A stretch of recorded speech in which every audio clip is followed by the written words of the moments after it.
All right, friends, we got a spicy one today. A little bit later, I have my main show coming out about Credit Suisse and whether that's the next domino in the banking crisis. But for now, I wanted to tell you about a letter that Representative Tom Emmer, who is the GOP whip, just sent to the head of the FDIC. Effectively, he accuses the American banking regulatory establishment of weaponizing recent instability in the banking sector to, as he says, purge legal crypto activity in the US. So I want to get into what exactly he wrote and why I think it's a strong, important statement for all of us in the crypto industry.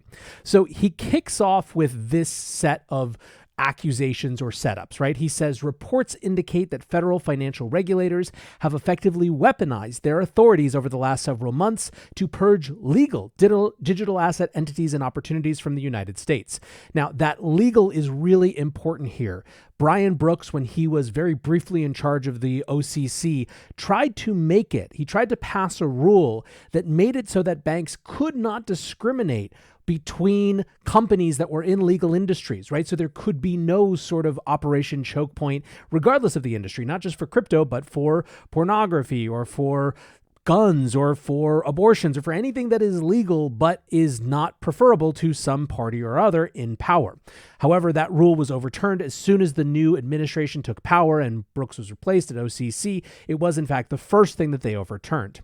Anyways, that point about legal entities is really important. Emmer goes on, recent bank closures have highlighted the targeted nature of these regulatory efforts to single out financial institutions and, quote, send a message to get people away from crypto. Emmer is relying on the testimony of people like Barney Frank, who was on the board of Signature Bank and who said that he thought that the reason that they were shut down preemptively before markets could even open on Monday was that they were involved with crypto, an accusation that the New York Department of Financial Services has denied, but is still out in the ether.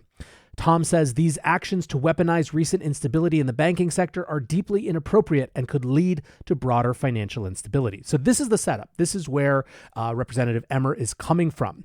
Now, what is his evidence? He points to a few different things. Anyone who's been listening to my show will recognize each of these different pieces. So on January 3rd, we got a statement from the Fed, the FDIC, and the OCC discouraging banks from holding crypto or servicing crypto clients. This was amounted to a soft prohibition, certainly not a ban, but something that really, really increased the political cost of doing business with crypto companies. These statements basically said that it was unlikely that banks would be able to service this type of company while keeping the appropriate safety and soundness considerations due as a bank. On February 7th, that was formalized into a rule by being published in a national register with no public comment period, something that Emmer says is highly unusual and certainly out of sync with how we should be making rules. Now, during that intervening period, he also points to the White House National Economic Council publishing a research piece called Roadmap to Mitigate Cryptocurrencies Risks. All of these, he said, added up to something that is putting intense political pressure on the crypto industry. In fact, he goes so far as to say in under a week, regulatory statement-driven market fear drove mass withdrawals at the few remaining banks that provide legal crypto firms with access to financial services. If you are on crypto Twitter, you will have seen the accusation that part of the reason that a bank like Silvergate was imperiled is that there was such intense political pressure on that institution that people naturally, especially people with a fiduciary responsibility to their investors and to their employees, et cetera, had to get their money out, right? We talked about it in the context of Elizabeth Warren and Senator Kennedy and their public letters to the heads of Silvergate around FTX. But overall, the point that Emmer is making is that the regulators themselves have a portion of the blame for driving the very bank runs that ended up doing in these companies, doing in these banks. This is coming again from a sitting U.S. congressman who is not just some fly-by-night person, but who is in fact the GOP majority whip. That's a big deal. So accusation that they have a role or that they had a role in the bank runs that came. And this goes further. He says the administration's demonstrated effort to choke off digital assets from the U.S. financial system is a lazy and destructive regulatory strategy that is stagnating innovation and subjecting American users of digital assets to less sophisticated regulatory jurisdictions. The thing I wanted to point out here is that word choke off. I don't think that was an unintentional choice or an accidental choice. I think it is meant to send a signal that Representative Emmer is listening when we talk about Operation Choke Point 2.0.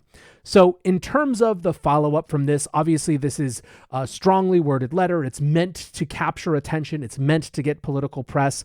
But Emmer is also asking for answers. He wants the FDIC chair to give more information about whether it has instructed its banks under its supervision to not provide crypto firms with banking services, and why, if so. He asks about, have they communicated explicitly to not take on new digital asset clients?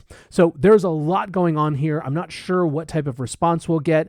I think it's notable, unfortunately, that Emmer was the only person to sign this letter. It clearly came just from him versus some larger coalition, but I'm hoping that that reflected desire to move on this quickly and to send a signal that our allies in Congress and in the Senate are watching, and they're not just going to let Operation Choke 2.0 do its work without fighting back at all. Either way, I have been waiting to see one of those allies step up and point out that this is a completely inappropriate use of regulatory power. So I'm deeply appreciative to Representative Emmer from getting that ball rolling. I hope we see more people signing on, and I hope we start to get some answers. Anyways, like I said, guys, another one coming out a little bit later today about Credit Suisse and whether it's another banking domino. But for now, wanted to share this with you. Pretty awesome stuff. Glad to see some pushback. And until next time, peace.